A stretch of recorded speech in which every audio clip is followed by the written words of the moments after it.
নয়নের মনি নবী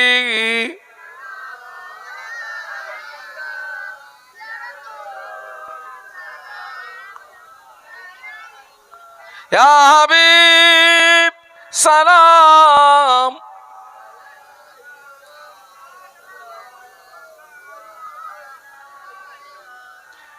তয়েফের দুষ্টু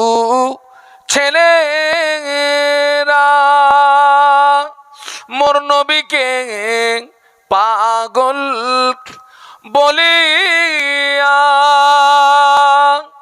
মারিল পাথর ছুঁড়িয়া উঠিল আরশ কাঁপি